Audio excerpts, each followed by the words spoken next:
All right, hey, this is Coach Nick Paulson. I'm gonna take you through our proper long toss progression today. Okay, so we're gonna start off with wrist flicks.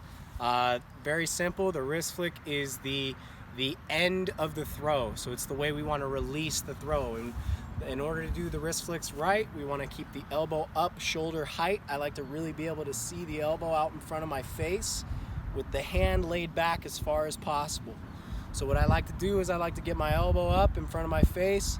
My hand is up. I'm going to go back all the way, almost touching my shoulder, and then forward. It's very similar to a basketball jump shot, except for instead of shooting up, we're going to shoot forward. We want to get our four seam grip when we do this so we can really see the true backspin of the ball.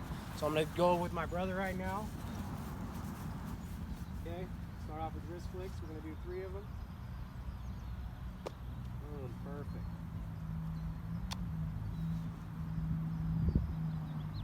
Good.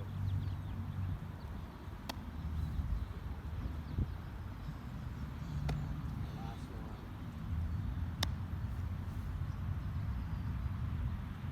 one. All right, so that's the first exercise we're going to do. The second exercise we're going to do is what I call the elbow roll. So we're going to start off in a position where my arm is actually on this side of my body, really trying to reach back so that my shoulder blade is retracted, very similar to a punch, except for I'm here with my baseball. I'm going to roll my elbow in front of my face, very similar to like I did with the wrist flick. So I'm here, I'm going to roll my elbow in, the first part. The second part, I'm really just going to do that same flick of the wrist. So you can isolate those first 2 movements, and then once those 2 movements are starting to become more consistent, you can try to merge them together in order to make it one fluid motion. Okay, so we're going to start off in a 2-parted motion first. Go ahead and do 2 parts. Good. So as you can see, he rolls his elbow, pauses for a sec, and then flicks his wrist. So I'm going to do the same thing. Okay, and now we're going to try to put them together and make it more fluid. So this is what that would look like. Good.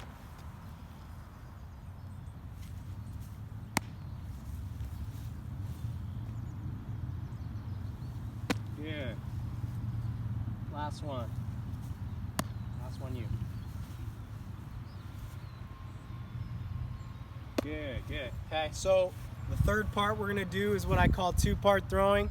If you've done lessons with me before on anything throwing or pitching, you probably already know what 2-part is. I'm going to show you each part. Part 1 is going to be, we're going to start with our hands together, our feet pretty close together. Part 1 is going to be my glove arm reaching up with my throwing arm kind of falling down, reaching down more towards my pocket or my right butt cheek area. And then from here, I'm going to initiate part 2 by tucking my glove. And as you can see, my shoulder wants to jump up when I do that. So when I jump up with my shoulder, when I tuck, my arm is going to come up into that very same position we were just in the second part of our progression here. So now what can I do from here? I'm going to roll, and then I'm going to flip. Okay, so that you can isolate each motion, 3 parts, just like I did. Same kind of concept. Once they start to become more consistent, merge them all together, try to create one fluid throwing motion. All right, go ahead. Good, and as you can see right there, what Kyle just did is he delayed his first part in order to give him a little bit extra time to kind of process what he was going to do in order to initiate his second part. So I'm here, I'm going to do the same exact thing he did. Okay, go ahead, give me 2 more. Good, good. 1 more. All right, and then the same thing. The more you can kind of isolate those 2 movements, now it's time to put them into one motion. So now basically, it's basically like we're playing catch, except for it's the 1-2 focus. So I'm here.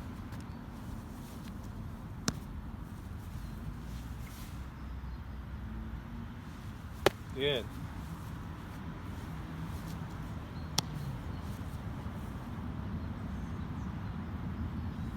Good. Take a couple steps back. So now we're gonna get longer. We're gonna basically do kind of a simulated long toss here. So the biggest thing that I see when kids are playing catch is they're always rushing to try to throw as hard as they can. Sometimes that's brought on by the partner they're throwing with. If the partner is throwing hard, it kind of challenges them to want to throw hard too. So the biggest thing I can encourage in order to really make sure that you're building arm strength in a safe way is really starting out slow.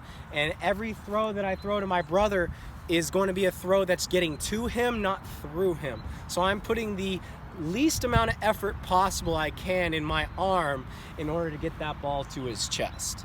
So as we start to throw, every throw we're going to take another step back, and each step back we take, that's a little extra effort that we're going to have to add every throw. And then over time we get out to our max throwing distance, and then you're having to put everything you have into your arm. So it's a very slow progression to the warm-up. Okay, so we're going to demonstrate that. So every throw we do, you're taking another step back. So I'm here, 1, 2, good. Good. Then we take a step back. Okay, notice the throws are pretty much on a line right now. Go ahead. And then as we get farther and farther apart, there's going to be more air underneath the ball. There's going to be more arc in our throws in order to get it to our partner. Okay, and this is what we call the extension phase of our long toss throwing. We're trying to get extended. After we get extended, we're going to enter what we call the compression phase, which is basically we're fully warmed up, we're fully stretched out. Now it's time to throw hard and build arm strength. So we're here. Take a couple more steps back just so we can start to show more long toss. Right here? Yep. It's all right.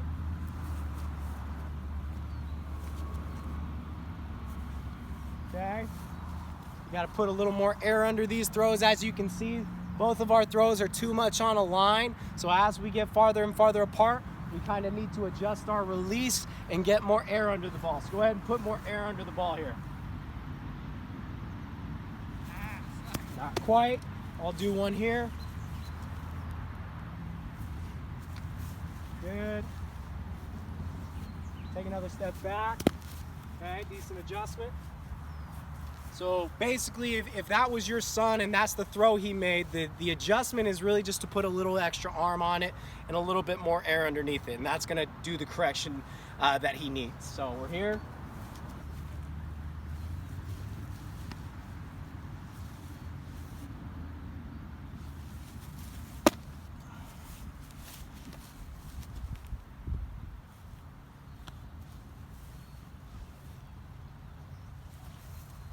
And as they start to get more towards their max distance, go ahead and take about 10 steps back. You're going to want to have them, they're going to get to a point where they're going to reach their max distance kind of in a stationary throwing position.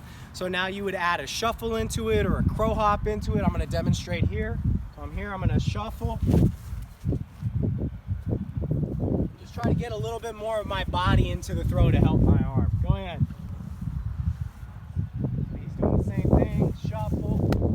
Okay, so that would be it for our long toss. We're going to try to reach our max throwing distance every time we throw, unless specified otherwise.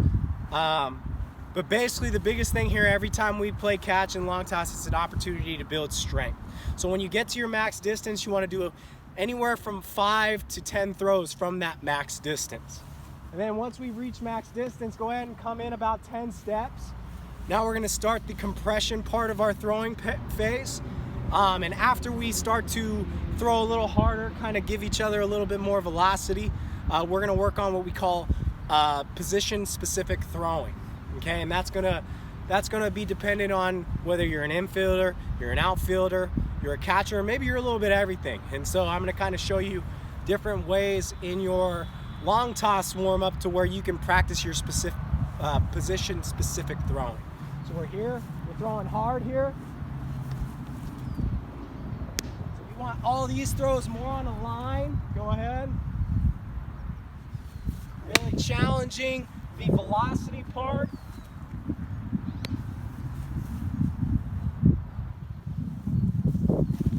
cue I really like to give here, because sometimes what happens is when kids are processing throwing hard, their arms get very tight and stiff.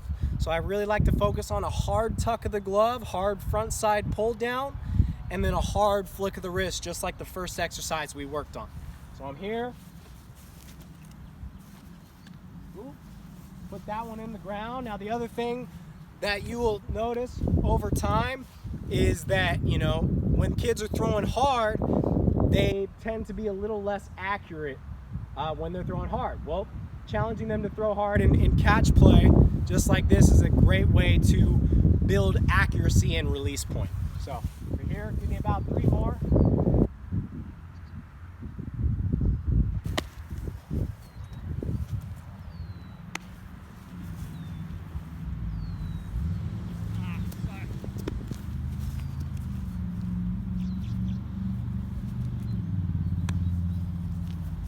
Last one. All right, and now we're going to move into what I call position-specific throwing.